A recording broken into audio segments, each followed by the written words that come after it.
Hello, everyone. Welcome to the disciplinary breakout session portion of the summit. This session specifically is for administrative and faculty support staff. So hopefully that applies in one way or multiple ways to each of you.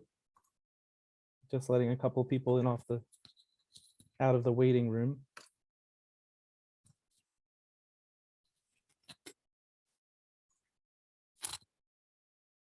But my name is Mike Brokus. I am a program manager at APLU. And so I work on a lot of different initiatives, primarily related to bringing cohorts of faculty together across institutions for a common purpose. So I'll talk today a little bit about a disciplinary community of practice initiative that we led, that I helped to manage and facilitate during the fall 2021, spring 2022 semesters, just as a sort of example of how to bring faculty together and some best practices for doing that. But yeah, I tend to work with faculty across institutions, and as we'll talk about, I'm interested in learning more about what each of your roles are in terms of how you interact with faculty and specifically groups of faculty. But I'm gonna share my screen briefly at first. Let's see.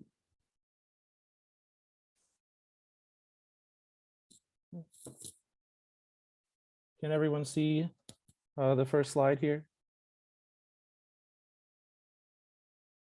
Okay, great. That's all a thumbs up. So I appreciate that. Yeah, so the title for this discussion, Practical Approaches for Bringing Faculty Together, is meant to be as broad as it sounds. I'm going to approach it and offer some suggestions specifically for managing or leading a faculty community of practice or a faculty learning group. So a more sort of sustained effort over time. But I hope that what I share is equally applicable for those of you who work, you might have more short-term initiatives like just convening a search committee or convening a curricular change committee of some kind. So in terms of an overview of what I want to talk about and what I want to sort of learn from others here, I'd like to learn about who we are, what our roles are, and who we support and how we support faculty. I'll talk about some approaches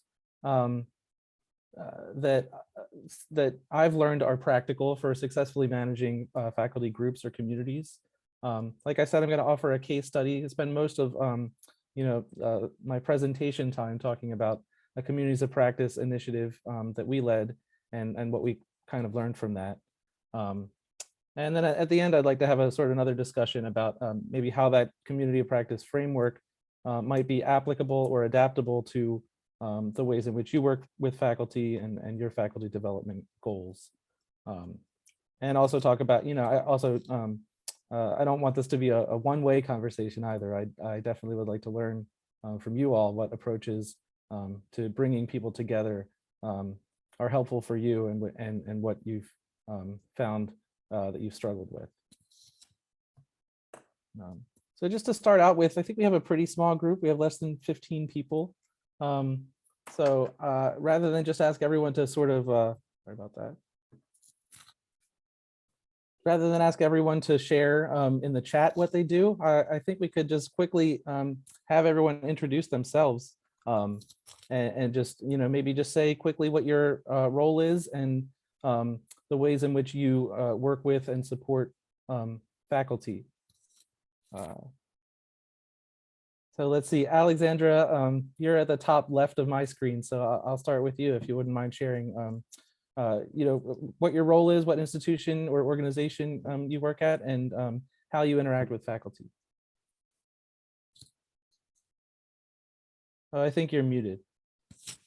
Sorry about that. Just saying hey to everybody. It's really nice to be here. Nice to meet you, Mike, and everybody else. I am Alexandra Pickett. I'm the Director of Online Teaching for the State University of New York at the system level. I work with 64 institutions across the state of New York. and have led faculty development and instructional design and the community of practice of online teaching practitioners that include instructional designers, faculty, and campuses for more than 20 years. So I've been doing this for a while. I think we're pretty good at community building. My interest today is in helping to build awareness and understand practices in diversity, equity, and inclusion. I'm working on a project right now to multi-institutional project outside of, including SUNY, but also including 46 other institutions outside of SUNY, to take a look at inclusive teaching practices, adapt them for online, and then map them to all of the main online course quality rubrics that are out there, including OSCAR, which is the rubric that I've developed for SUNY. So yeah, I'm happy to be here. Nice to meet everybody. Thanks, Alexandra. And now that more people are joining, I think it probably is not practical to have everyone introduce themselves. But I would love if a couple more people want to volunteer to just sort of say where you work and how you interact with faculty, or how your responsibilities in terms of bringing faculty groups together. Would love to hear from a few more people to sort of get a sense of the range of different roles.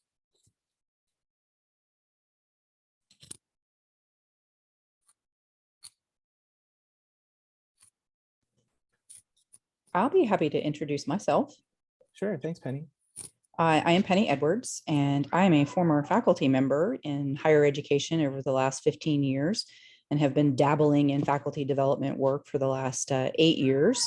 And I've transitioned from higher education into the academic medicine sphere, where I currently serve as faculty development program manager, working with our basic sciences and clinical faculty at the University of South Carolina School of Medicine in Greenville, South Carolina. And so one of the projects that we are working on right now is working with our physician faculty and our basic sciences faculty in identifying bias within their instructional materials across the range of our medical school curriculum. And so we've been creating computer-based training modules covering a number of different areas of bias, so that these folks can identify concerns and issues within their instructional materials and hopefully make some changes for that to improve opportunities there for our medical learners. It's very nice to be here today, so I'll let someone else speak if they wish to do so. Thanks, Penny. That's really interesting. Maybe one more person. Would you like to share where you work and how you are involved in sort of faculty development or faculty group efforts?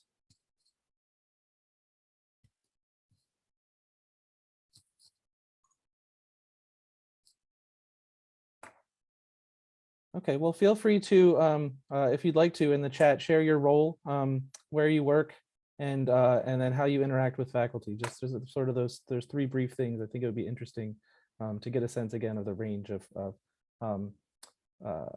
everyone's responsibilities in terms of getting faculty together to work on initiatives that are either directly related or indirectly related to their teaching of students. I'm going to share my screen again, and I'm just going to share a couple of quick approaches that I think are effective for bringing faculty together, and then again share a case study that kind of contextualizes those approaches, in terms of a community that that I, along with a few other organizational partners, initiated. So I'll say a little bit more about that as well.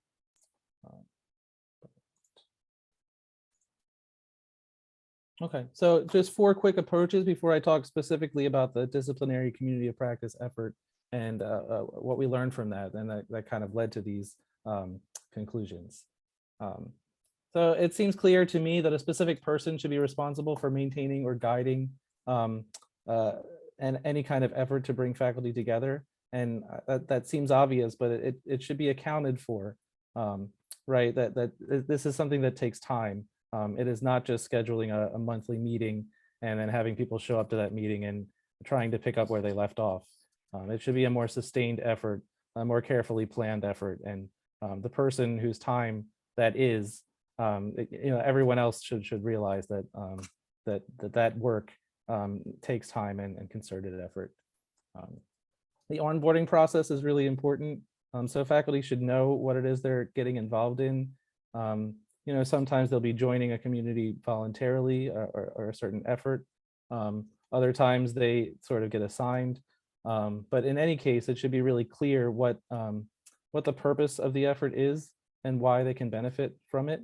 So just sort of contextualizing it for how to make it work, or how they can make it work for them, and so that it doesn't seem like something extra that they're doing, something that can actually help their work.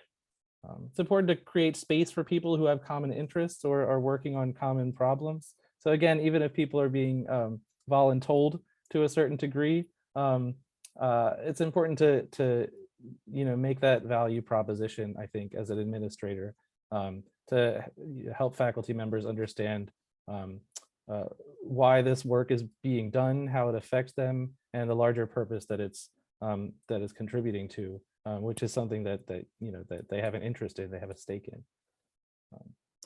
And then putting as much effort into keeping the community going as getting it off the ground. Definitely something we learned when developing and sustaining our communities. It's important to get the framing and your outcomes. All that sort of pre-work is really important, but just sort of conscious messaging and communication and coordination throughout the duration of whatever community that you're working with is just as important as the initiation or the planning stage.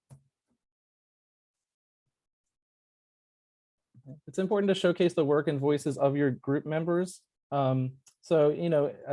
If you have faculty participating in a monthly meeting or any kind of regularly occurring discussion group, inviting those faculty members to present something rather than feeling that you as the administrator or administrative leader or support person need to be the one facilitating the meeting all the time. So just getting people involved that way, having them take stake in the sort of running of the group rather than just the participating in it more passively, and engaging the most enthusiastic participants and tagging them to be community leaders as well. Designing for evolution. This is a term from Etienne Wenger, who has done a lot of research on communities of practice. Just knowing that the concerns and the interests of the group will change over time. I think this is true even for a community built around a very definite purpose. But the way that people think about what's important to discuss and what needs to come, what deliverables or solutions need to come out of the group, that may change over time, and the communities should be structured to sort of allow for that. Plan for the sharing, but not just the sharing, but also the development and building of knowledge. I think an important feature of a community of practice is not only that knowledge is being shared from one person to another, but that people are working together as practitioners to actually develop something new, that new knowledge, and actually creating that rather than just a kind of more passive sharing of resources. And also designed for learning to be non-hierarchical. So everyone should be able to learn from everyone. So it should not just be a one-way conversation of saying, someone saying this is how, just as one example, these are some pedagogical practices that you need to put into place, or this is how you use this particular type of adaptive courseware. So definitely making space for administrators to learn from faculty, and faculty to learn of different at different levels to learn from one another.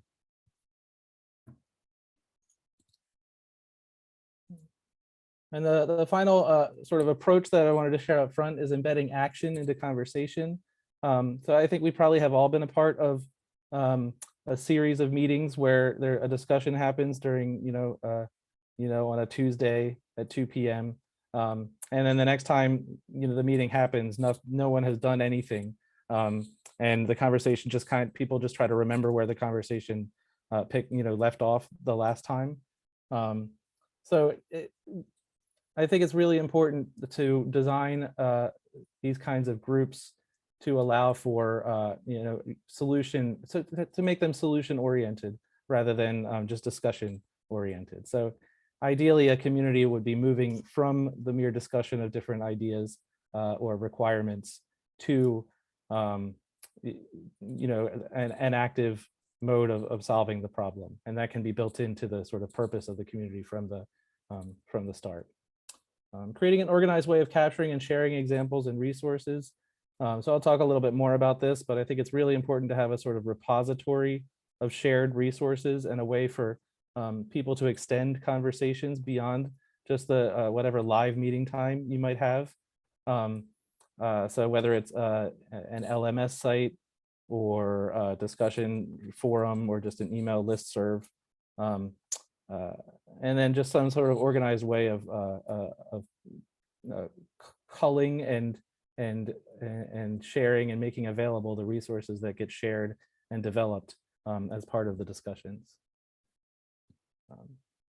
So I will move on to talk a little bit more specifically about the Disciplinary Communities of Practice project and how we kind of put these principles into practice with it. But I'm curious if anyone has questions at this stage about any of the approaches, or if anyone wants to share a kind of approach to bringing people together that has worked really well for them.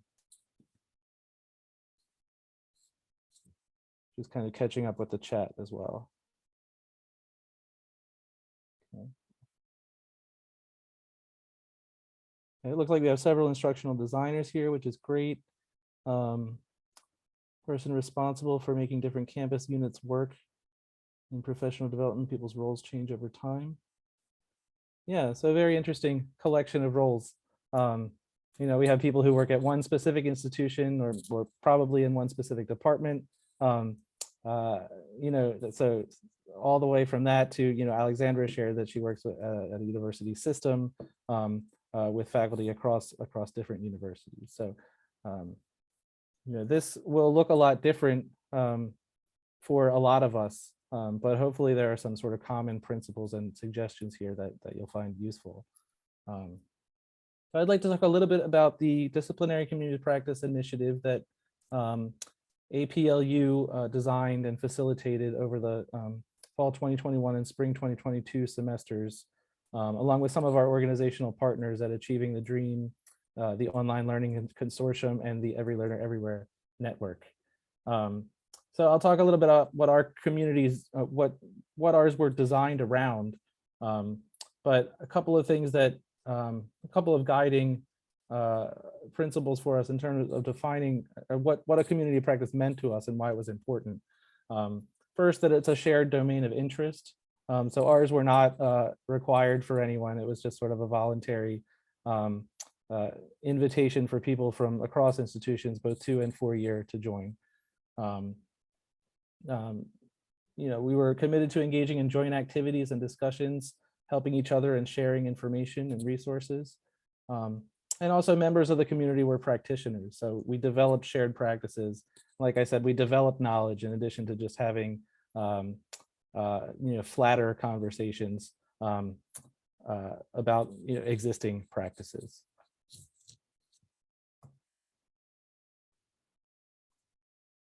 Okay. So our colleague Kristen Ziska-Strange is an instructional designer. She's the director of faculty development at Tufts University and also a consultant for the Online Learning Consortium. So we worked closely with Chris, and just a quote that I really like from her is that a community of practice essentially divides the work of value evaluation, helps you focus on what you need.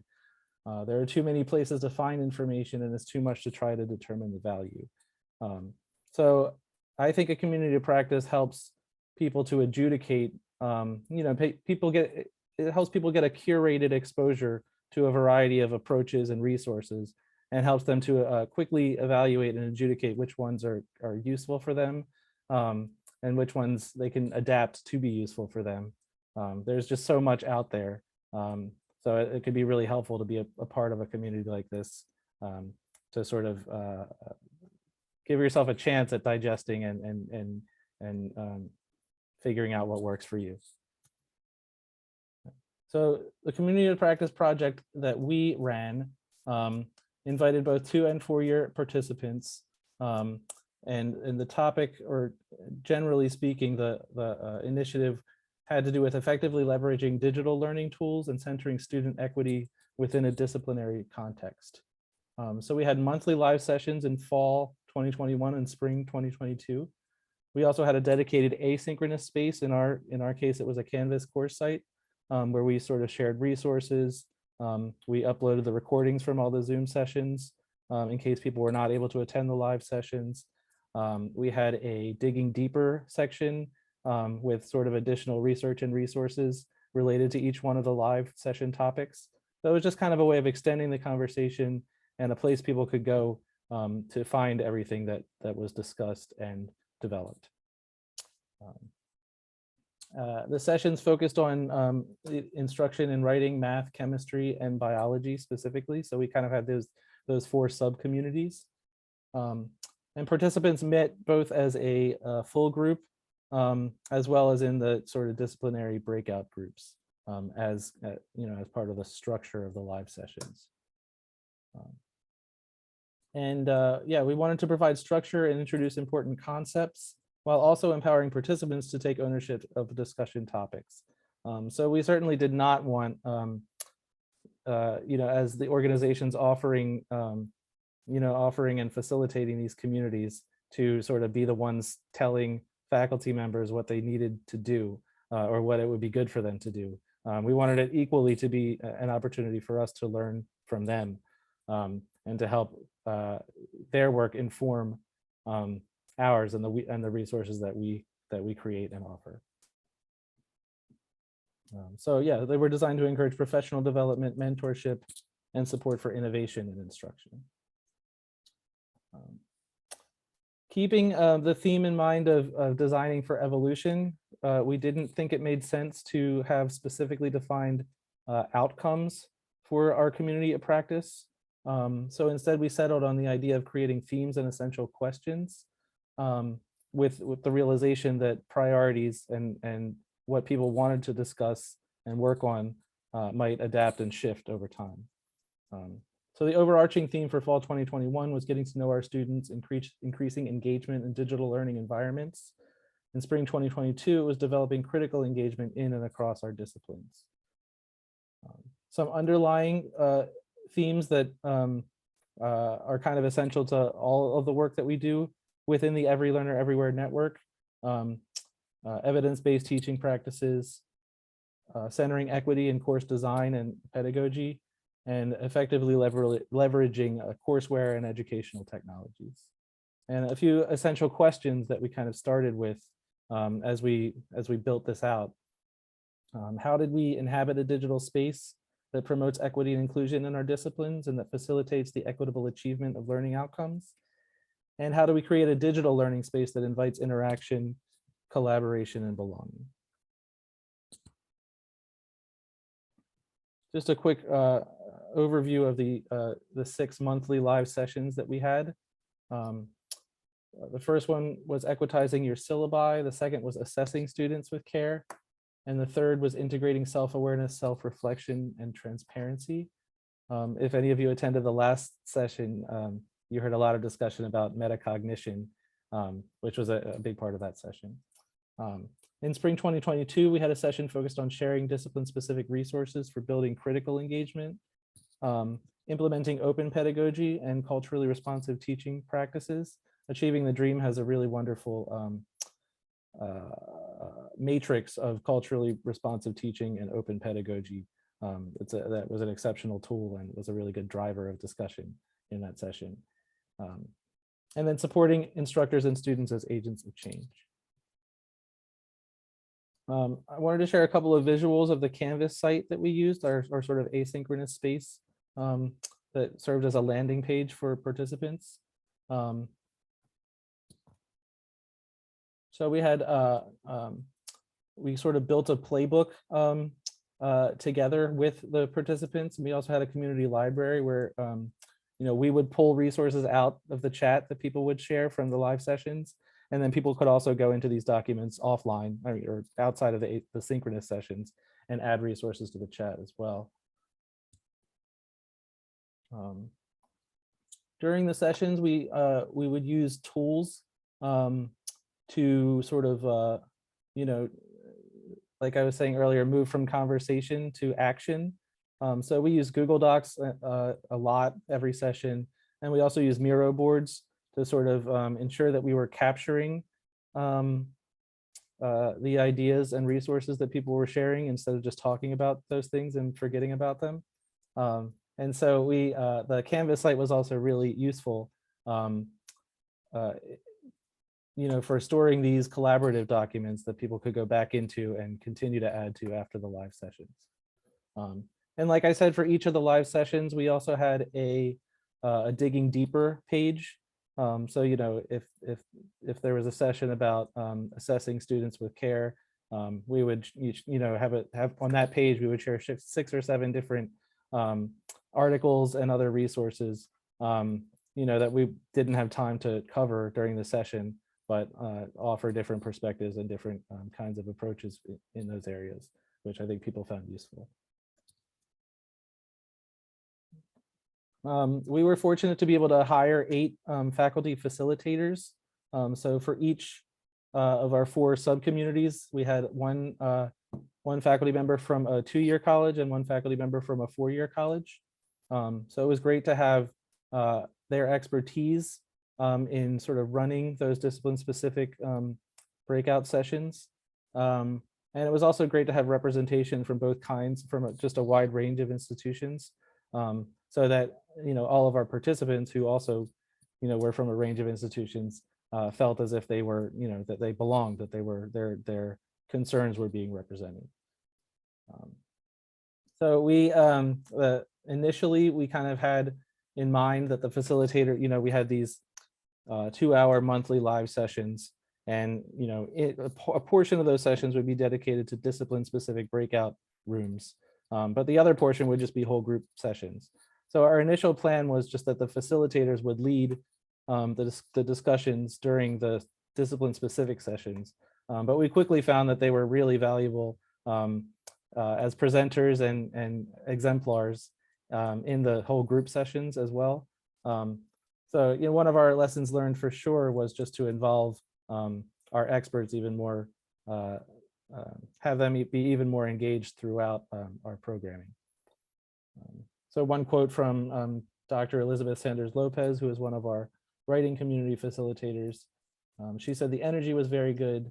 The structure of the sessions worked well for focused conversation and cross-disciplinary idea generation."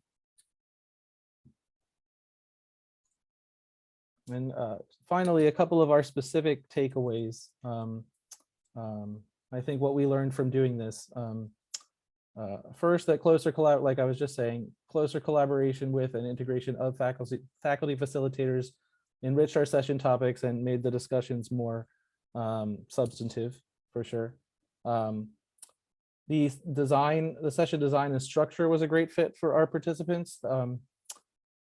You know, that you might be convening communities for all sorts of different purposes. So what works for those groups might be different. But for us, the monthly 2-hour live sessions seemed like the right interval. And the structure of each session was kind of, we would start with a short presentation of an important idea or concept, like equitizing your syllabus or assessing students with care. We would have our faculty facilitators, you know, 2 or 3 of them would share an example or 2 of something that they do in their classroom that kind of embodies that principle. Then we would move into breakout rooms to discuss, you know, that idea on a more discipline specific level, like what does it look like in a math classroom specifically, or a biology classroom specifically. And then we would sort of come back and do cross-disciplinary share outs and think about how, you know, what the math group talked about, for example, could be applicable to writing instruction. Another learning was that we could increase engagement and attendance with a more intentional action planning process. So we did kind of fall into the syndrome of, we want people to show up and work hard during the session, but we could have given them more to sort of work on and consider and bring back to the next session to create more of a sense of continuity. I think that way we could have ended up farther along had we sort of given homework assignments and had people work on specific things throughout the semester and then come back and share their progress. I think that could have been an interesting feature that we would definitely take advantage of the next time. And then making time during sessions for informal and low stakes conversation. We had a lot of participants and, not a lot of time, and we had a lot of content we wanted to cover. But I think it was, I think it is important to spend the first 10 or 15 minutes of a group meeting like this, just asking how people are doing, what they're thinking about, what they're working on in a more low stakes way before diving right into the substance of what the meeting is about. I think that would have helped people to get to know each other a little bit better, and maybe be a little bit more comfortable sharing throughout the sessions.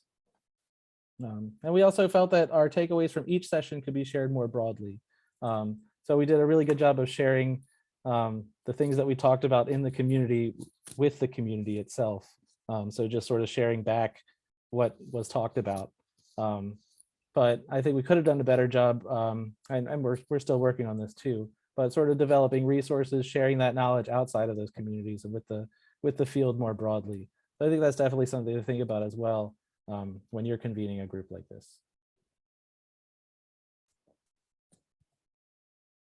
Okay. So I'm interested in hearing from some of you, just to learn a little bit more about what you found to be successful in bringing faculty together. I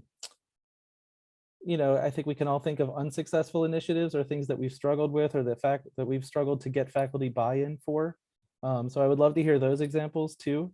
I think those would be just as useful as the success stories.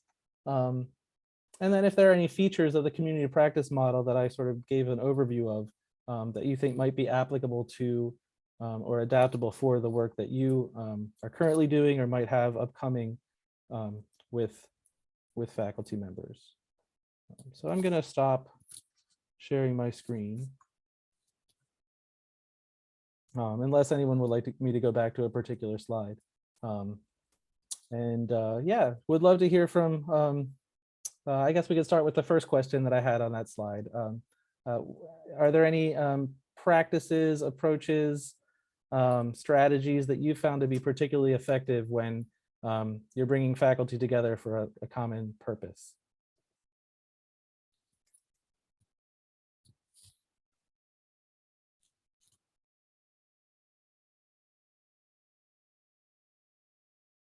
Okay. Thanks, Shelley. Yeah, providing digital certificates or badges for completion. Yeah. So when you can't pay faculty, which we often don't have the ability to do, yeah, offering digital badges as part of their professional development, we found that has been useful as well. So thank you for sharing that. Alexandra? So this is interesting that Shelley brought up badges because I hadn't really thought about it in the context of the conversation we were having, but it's totally in there. And one of the things that we have done is to create a badging ecosystem that kind of codifies our community of practice in terms of roles and in terms of contributions to the engagement of the community and the role that is played, and then also skills and sort of what someone brings as part of their role to the community. And so often one thinks of badges as really kind of a souped up certificate from a workshop or for attending something, but we've really put a lot of effort into using it as a way to incentivize behaviors in a community of practice. So So it's much broader. That's why I call it an ecosystem. So we actually organically over years developed roles of types of people in our community of practice. So we have people who are novices, and our community of practice includes not just faculty in all disciplines, but also instructional designers, librarians, technologists, administrators. Anyone who has really anything to do with online teaching and learning, and so that kind of grew organically over years, and then at a certain point we developed a system to have people self-select into roles in the community of practice, from interested to researchers, right? And there's a few in between. And they can self-select so that even someone who is a very experienced instructional designer, let's say, could go in the interested role if that's the level of commitment that they could have for the community. So they're basically choosing their level of commitment by their role. And then we tailored activities to the roles and communications to those roles and resources and tools to the roles. And like you said, we do a lot of the stuff that you mentioned, like creating a network for asynchronous interaction after events or in between activities or initiatives or whatever. And we create additional opportunities to demonstrate your commitment to the community. So you can volunteer for different things and you earn badges, for those kind. And so there's participation, there's leadership, there's engagement badges, there's speaking badges, and we do a lot of activities to showcase people within the community. So that's one of the strategies I would recommend, is that within your community, you have everyone from novices to masters and everything in between. And at any point, anyone can, learn from someone who knows more and help someone who knows less, no matter what point you're in, even if you're a novice. And so we provide a forum and a platform for people to share what they know, essentially, with the larger community and to showcase what they're doing. And we have a number of programs that we've developed over time that support and facilitate that, and opportunities for volunteering and expressing, many ways of expressing your contribution to the community based on, how much you want to do. So no one's obliged, to do everything or to do anything really. But we have ways to recognize, and that incentivizes a sense of belonging and community and contribution. And it also helps everyone else in the community to see what's possible and to be able to identify other individuals and where they are, not just in terms of experience and skills and expertise, but what they're contributing to the community as a whole. So that's fantastic. It sounds like you have a really mature community. I love the idea of defining roles and then having people identify their level of commitment to those roles and expertise too. So Mike, one of the things that we built into our ecosystem is the opportunity to include in our community of practice people who are outside of SUNY. So I have a role for Friends of SUNY, and I just popped a link in the chat. And if anyone's interested, you can join as a friend of SUNY and then become part of my group. That's great. And I love what you said also about letting people determine their level of involvement and offering various incentives for greater levels of participation. But yeah, I mean, I know that a lot of the research on communities of practice says that you definitely have to build for varying levels of involvement and commitment. So from just the person who wants to just attend the sessions but not participate, versus someone who wants to present in different on different topics, etc. I think that's really important to sustaining and building engagement in a community. Thank you. I'm wondering, so if anyone else has this example of a successful community and specific things that they do to sort of build and sustain it, would love to hear those examples. But if you have an example of something that's been unsuccessful and why you think it might have been unsuccessful, I'd be really interested in hearing about that too in the few minutes that we have left.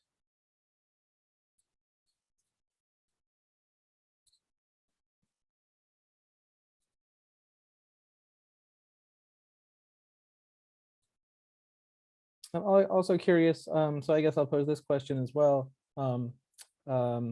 In terms of the features that I talked about with the disciplinary communities of practice, and also the ones that Alexandra talked about with her work at SUNY, I'm curious if any of you have started to think about something that you might be able to take up, or that you might be able to adapt or repurpose for an initiative that you might be working on. Just curious if anyone has started thinking, in that direction, or if there's anything that stuck out to you that you might find useful.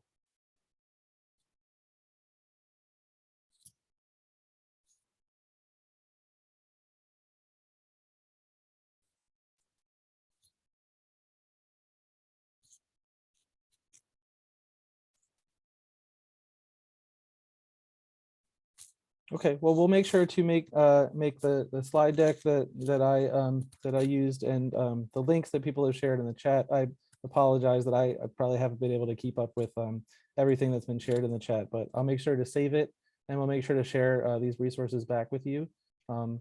Definitely get in touch with me if you have any questions about anything or any ideas that you want to explore. But other than that, thank you for attending this session. Want to remind folks that our final session of the day is at 3 p.m. Eastern time.